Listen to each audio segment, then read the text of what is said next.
Untuk kesekian kalinya, Ketua Umum Pengurus Besar Nahdlatul Ulama atau PBNU, Kiai Haji Yahya Khalil Stakuf, melarang partai-partai politik mengatasnamakan organisasinya untuk kepentingan pemilihan presiden atau Pilpres 2024. Imbauan terakhir disampaikan secara khusus oleh Gus Yahya dalam konferensi pers di kantor PBNU Jumat 15 September 2023. 10 hari sebelumnya, 4 September 2023, Gus Yahya juga memberikan statement serupa di Istana Kepresidenan usai bertemu Presiden Joko Widodo.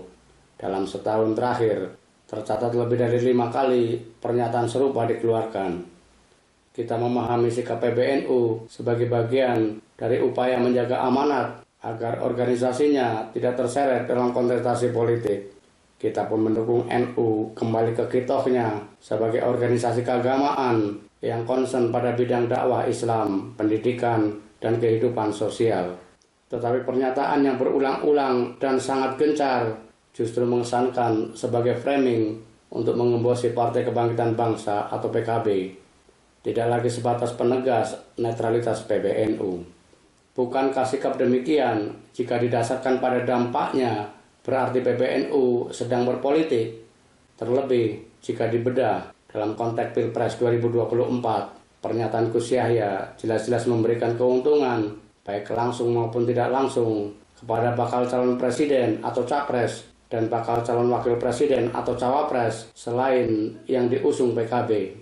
Oleh karenanya kita patut bertanya, apakah imbauan netralitas NU kali ini benar-benar demi menjaga warga NU dari pertarungan politik praktis, atau karena ada faktor lain semisal ketidakcocokan antara Gus Yahya dengan Ketua Umum PKB Muhaimin Iskandar?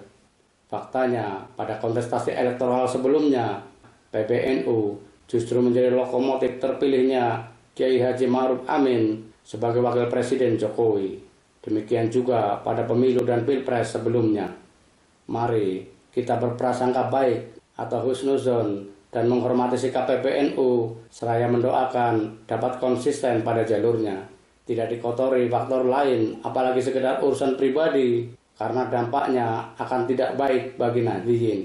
Kita pun berharap sikap PBNU yang membebaskan pilihan politik warga Nahdliyin benar-benar ditaati termasuk oleh sayap organisasinya. Jangan sampai seperti yang dilakukan Menteri Agama Yakut Khalil Qomas yang kebetulan adik Gus Yahya dan berada dalam struktur sayap organisasi NU.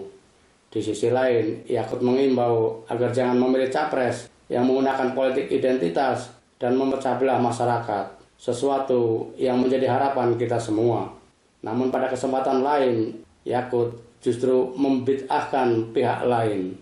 Terlepas apakah candaan, benar-benar tidak mengetahui pihak yang dibid'ahkan atau ada motif tersembunyi, pernyataan Yakut adalah bentuk inkonsistensi. Bukankah sebelumnya Yakut juga mengecam pihak-pihak yang suka mengkafir-kafirkan pihak lain yang tidak sejalan dalam beragama?